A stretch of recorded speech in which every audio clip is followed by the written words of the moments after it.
안녕하세요. 해외 시선은 세계인들의 소식과 반응을 알려드립니다.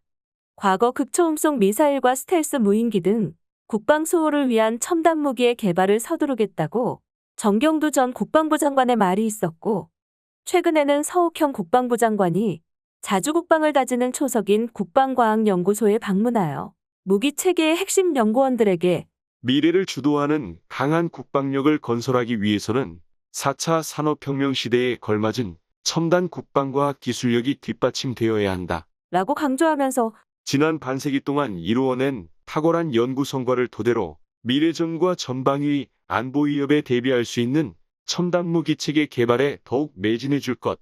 을 격려하면서 당부하였습니다.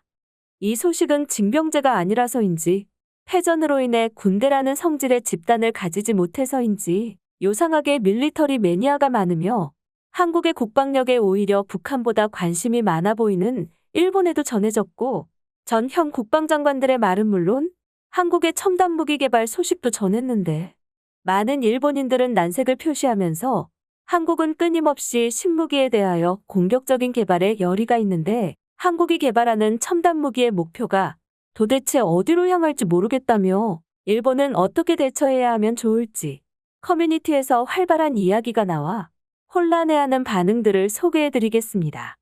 우리나라와 일본의 인연은 우리나라가 삼국시대의 바다 건너 섬나라로 건너가 문명을 전파한 이후로 악연이 되었습니다. 일왕 스스로가 한반도의 후손이라고 여러 차례 이야기하였으며, 각종 역사적 기록도 있어서 일본이 숨기거나 부정하더라도 한반도가 섬나라 일본에게 문명을 전달한 것은 명백한 사실입니다. 하지만 은혜를 원수로 갚아내었던 일본은 지속적으로 한반도를 침범하여 씻기 힘든 상처를 아직까지 남겨 슬픈 역사를 만들고 말았습니다. 일본은 세계적으로 본다면 크고 강한 나라임에 분명합니다. 하지만 여러 역사가 보여주듯이 강대국도 안쪽부터 썩어 부서지며 외부의 변화에 적응하지 못하여 세상으로부터 도태되기도 합니다.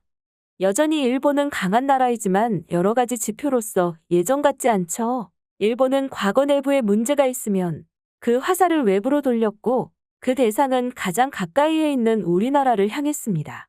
이런 일이 다시 일어나지 않으리란 보장은 없기 때문에 대한민국은 일본이 쉽게 넘보지 않도록 강력한 무력도 가지고 있어야 합니다. 국방부는 더 이상 방심하지 않으려 국방력을 키우기 위해 노력하고 있습니다. 최근에 한국이 개발한 최신의 고성능 무기들이 화제가 되었었죠. 우리의 기술로 만든 4.5세대 전투기인 KF-21. 일명 보라매는 음속의 1.8배에 해당하는 속도와 7.7톤의 무장 탑재 가능하며, 여기에는 전투기의 눈이라 불리는 에이사 레이더가 탑재되게 되는데, 이 에이사 레이더는 미국의 기술 이전 거부로 우리나라가 4년 만에 자체 개발에 성공했고, KF-21이 배치된다면 한국군의 무력은 엄청난 성장을 보일 전망입니다. 이 밖에도 2033년까지 2조 원을 투입, 수직 이착륙형 전투기 20대를 탑재 가능한 3만 톤 급의 국산 경공모함을 도입한다는 국방부의 발표도 있었으며, 핵잠수함 건조에 관한 루머까지 있어 한국은 새로운 무기들을 차례로 도입하게 될 예정입니다. 그리고 명품으로 불리는 기존의 무기도 끊임없이 개량이 되고 있는데요.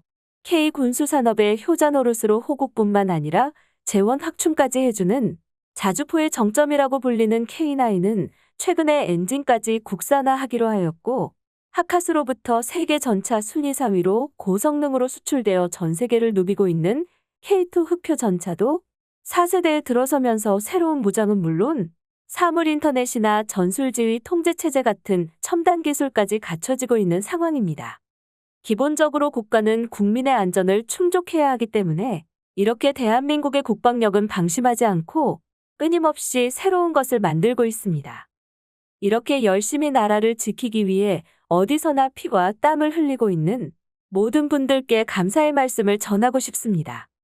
하지만 이런 상황이 옆 나라는 달갑지 않는지 한국의 무기 개발 소식이 나올 때마다 일본도 함께 맞춰서 전쟁을 할 수 있게 법을 어서 빨리 개정해야 한다거나, 첨단 무기를 수준에 맞게 준비를 하거나, 한국이 일본을 쳐들어오지 않게 좋은 관계를 맺어야 한다는 등 여러 가지 이야기가 있었습니다. 어떤 반응들이 있을지 함께 보시겠습니다. 일본은 첨단 무기 같은 건 만든다는 소식이 없냐? 갈라파고스 일본이라는 게 무기에도 통용되지 않길 바란다. 이거 이러다가 한국의 아이언맨들이 쳐들어오는데 일본은 죽창을 가지고 방어를 하게 될 날이 올 것 같아? 일본의 무기는 미국에서 은퇴한 것들 뿐이야. 그리고 한국도 미국처럼 무기를 많이 팔아먹고 있던데 일본은 세계에서 이거다 하는 종목의 무기는 없구나. 한국군은 돈을 막 빼돌린다고 하니까 개발이 쉽지는 않을 거야.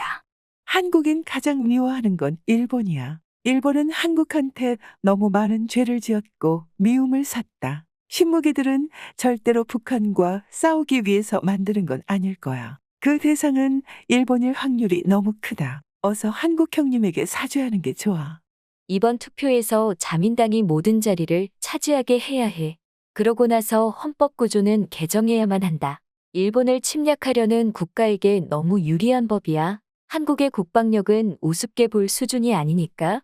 이러다 한국이 싸움을 걸어오면 일본은 무릎을 꿇을 수밖에 없다.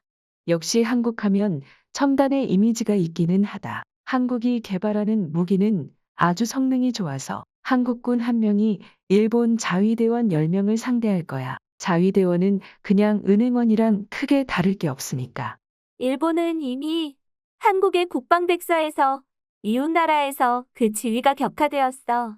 솔직히 한국이 어떻게 일본을 취급하던지 아무래도 좋았지만 이런 소식이 들리면 뭔가 뒤숭숭한 기분이 들어. 솔직히 이제는 적국으로 인식할 때가 되지 않았냐.